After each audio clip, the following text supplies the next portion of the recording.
Let's stay with the story and take you back to Chatsworth in Durban. More than 70 families affected by the floods have been given temporary shelter at the Bayview Hall. Newzroom Afrika's Phila Mthembu joins us live from that venue. Phila, good afternoon to you. We're hearing so many devastating stories of loss of life, of loss of belongings, to the extent where people say they have nothing left. And I imagine the stories where you are along the same vein. Literally, Michelle. So right now in the Civic Center, you may see there are health officials that have just walked in.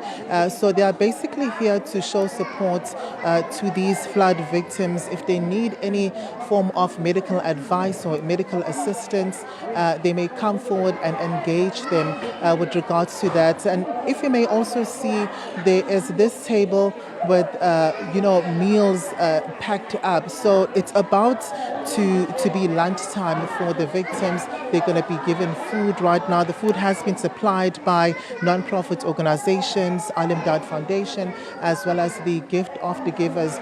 We also did see that Red Cross was also here a bit earlier. As you can also see, there's bread there. They're just trying to provide them with food as much as they possibly can. There's also canned food, which we have seen being brought in here. But now we don't know how long it is going to last, as there are still more families which are expected to be brought in here.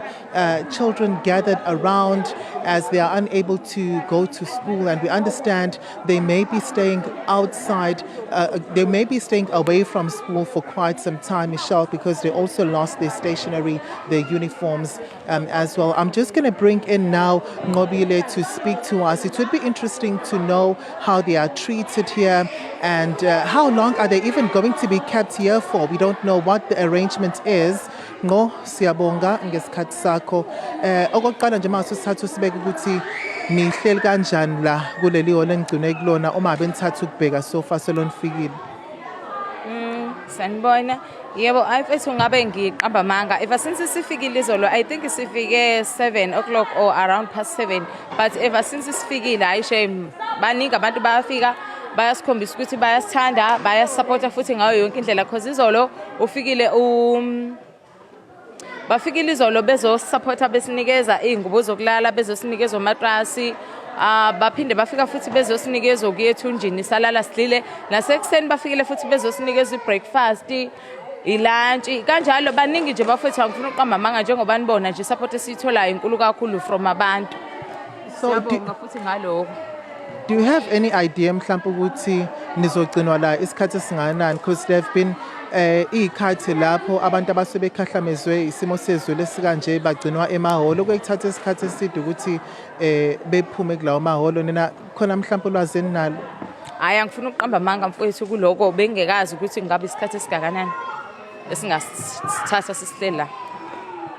Solonifikile bakhona mhlawumbe abaholi bakahulumeni esebefikile bazonibheka bazama ukunilekelela ngendlela thize nabanilekelela ngayo?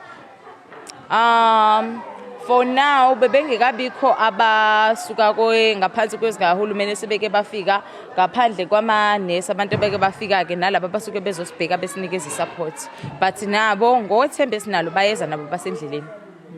Yeah.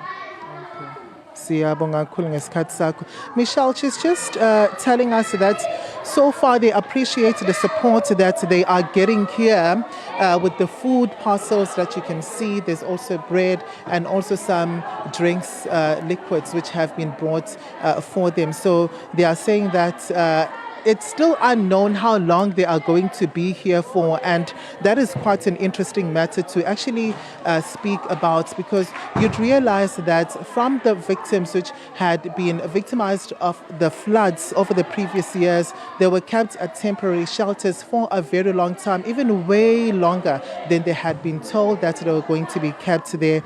So no government officials have come through to see how the families are settling in.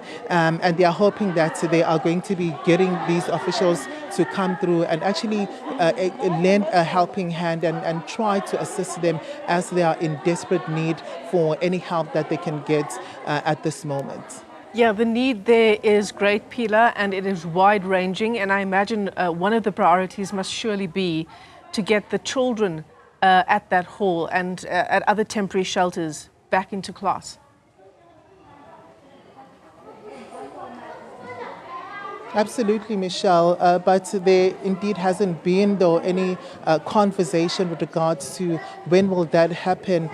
Children right now, they have absolutely nothing, and it's quite concerning that they are going to be away from school for quite some time, and it would be interesting to hear what interventions are going to be put in place for that to ensure that the education of these learners is actually not, violated or it's not affected in any way.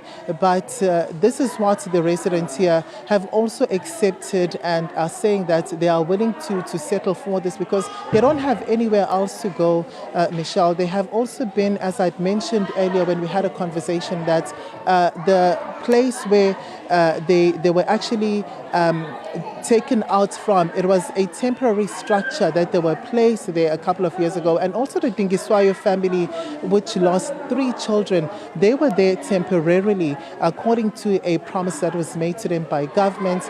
But 5 years later, they were still there and unfortunately had to get to a point where they lost 3 of their children from these floods because of the area not being safe. They had even said to us that they had been making these calls for the intervention and being asked to be moved away from there because they are actually placed right next to a river. They did say they were concerned about what if the river overflows and what if torrential rains actually happen, because that was not even the first time that they got to experience such flooding. They even said to us that even in 2022 they experienced something of that nature and it was quite devastating for them, and they just don't understand why the government dragged feet to remove them from those structures. But as you've already mentioned, the priority is to get the children to school and to provide the victims here with as much necessities as possible. Yeah, and as we know, the South African Weather Service says there is more rain expected in a number of provinces,